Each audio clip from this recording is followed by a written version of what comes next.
good. Go for it. Ready. Hi, everyone. Rise Recovery's mission is to help teens, young adults, and families overcome the effects of drugs and alcohol and partner with the community in education and prevention. And welcome to our webcast today. B, who do we have? Oh, Danya, we have the wonderful Mr. Justin. Justin, Hey! we have you again. I love having you. So I can have you a million times and I'll still be like, oh, it's It, Justin. Justin! it's been too long. It's been too long. It has been too long. Oh, welcome, Justin. Glad Yeah. to be here. Thank you for having me back on the show. Oh my God. All right. So Justin, tell us, man. I know there's a lot of things that have been, happening.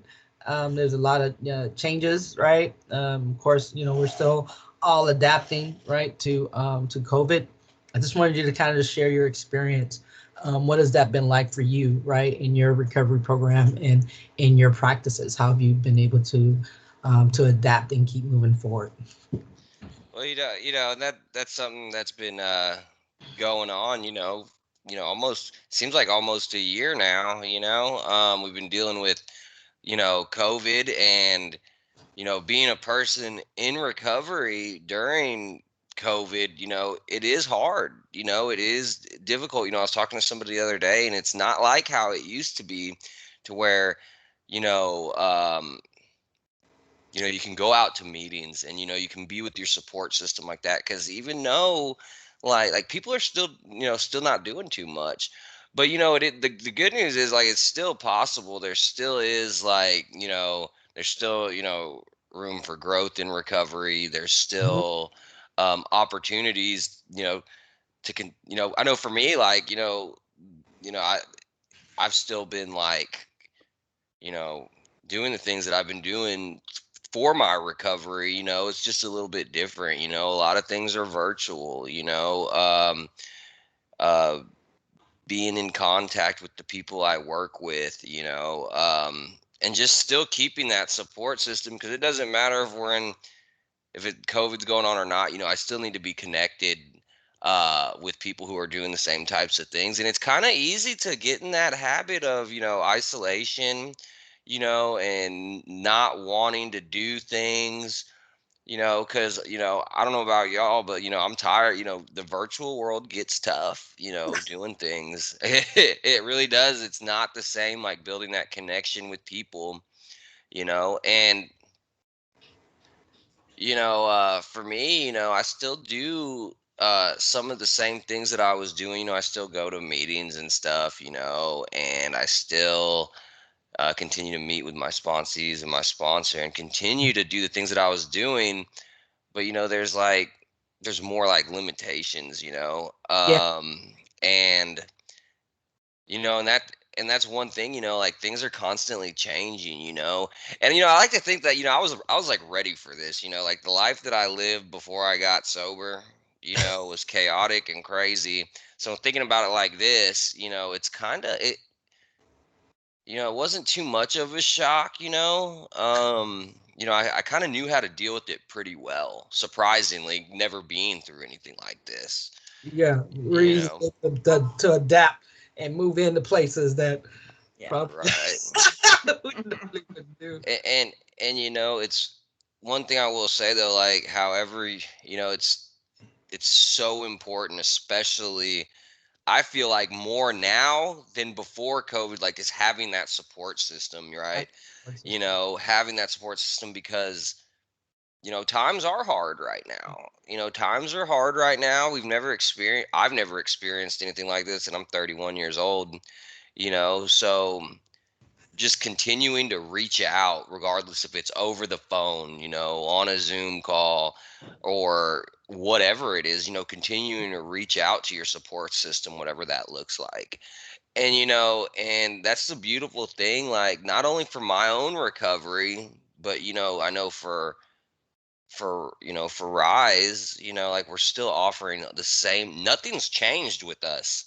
Nothing's changed with us. The only thing that's changed is that we're virtual. We're still doing every single thing we've been doing. Just unfortunately, it has to be virtual right now. you know.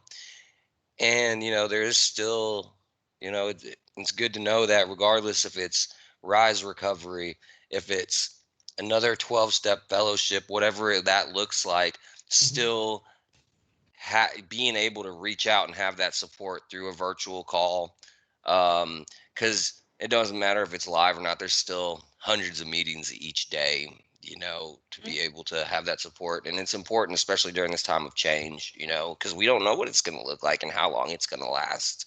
Yeah. I have a quick question for you, Justin, because this is something that, like, I know, I've been talking about with other people as far as, like, us working our 12 step, you know what I'm saying? And I know a lot of us, as far as doing, we would go out and maybe go carry, the message, or, go to H&Is and so forth like that. Basically, one of the things that we do in recovery is to find a way to be of service. What ways are you able to be able to still be of service even though it's virtually? What are you doing? That's a good question, because that too, just like everything else, changed a lot. I used to have a routine. I used to go do an H&I every Sunday. Yeah. And that was a big part of my recovery. It was my favorite thing to do out of the week, and we haven't gotten to do that. Right. So really the way it looks like now is, because like most of the stuff I do is virtual. I go out and see people, once in a while, but most of the stuff I do is virtual. But I call and check on people, Okay. regardless if they're my sponsee or not. I call and check on people and continue to reach out. I make myself available, you Mhm. know. When I do go to in-person meetings, I just, I'm there for support. I introduce myself to newcomers, Mhm. Um, I don't shake hands anymore because COVID, but Don't shake hands, don't give it hugs. right. And it sucks. Now I'm a hugger. Yeah. Yeah. Yeah. I'm a hugger, and you can't hug nobody anymore. But just making myself available, giving the newcomer my phone number, calling and reaching out and checking in on my guys, Um, I think you know, that's really I, big what you said right there. hmm Sorry, I just wanted to touch on that because, you know, making those phone calls, reaching out to people, man. We know so many people in recovery, and sometimes, they just kind of, they're on our mind, but they're not on our mind, or they're in our phone, they're in our phone contact list. Just taking the time out and just reaching, hey, how are you doing? That right there is it holds a lot of weight. Yeah, because I think about it like this too. I know that you know people who I haven't talked to in a while, like people who I've worked with and they haven't reached out, maybe they've wanted to call me, and that phone's been 1,000 pounds, if they've been struggling or something, so, it's just important that, I try to reach out to people, because, like I was talking to my sponsor the other day, it's kind of hard to, like, it's hard, to be of service. Like before it was easy. Yeah. If I wanted to chair a meeting, I could. If I needed to get a service position, I could.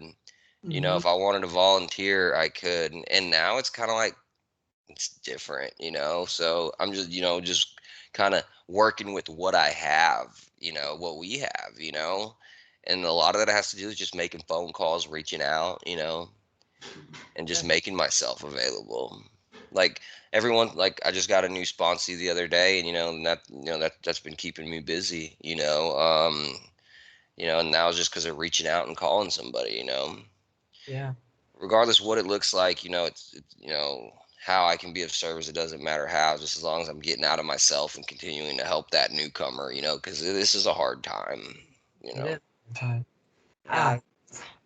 Go ahead. Would you gonna say something, Danya? Because Oh, I just wanted to ask him, do you think over the past few months that has gotten more, the change in everything with the virtual world has gotten easier, or would you say it's just still as hard? No, like I don't think it's I don't think it's gotten like harder. I feel that because we've been doing it for a while now. I don't think it's gotten harder. I think it's kind of the same. But like I said, like, and don't get me wrong, I'm grateful to have the virtual world. yeah. I'm grateful for Yeah. it, because if we didn't have computers and we didn't have Zoom or Microsoft Teams and all these video chat apps, it would not be good. But now it hasn't gotten harder. It's just it's not the same being able. I like to see people, Yeah, I mean, but like I said, like that's what we got, and at least we have something. yeah. Yeah. I'm You gonna know, hit right on there, Justin, because the bottom line is recovery don't stop. right? That's right. It does not stop. It does not Hmm. stop. COVID does not stop a show or no anything else. This is one thing that we got to continue to connect and band together, and by any means necessary, right? Where Right. it's virtual, we can't meet in person. Well, darn got it.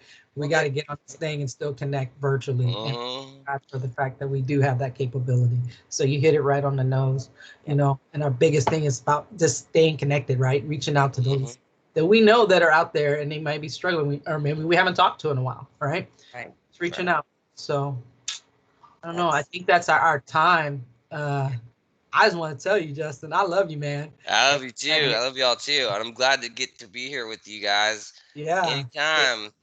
yeah, I can't wait, man. You got me rocking and rolling with us. I And am. I my, am.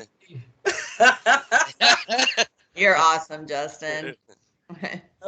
so If anyone knows anybody or yourself that needs some help or just some support, please reach out to us at 210-227-2634. And you can email at info@riserecovery.org. Virtually, we still are here for everybody. Still are here. Yeah. So reach out, come join us. Bye, guys. all right. Bye.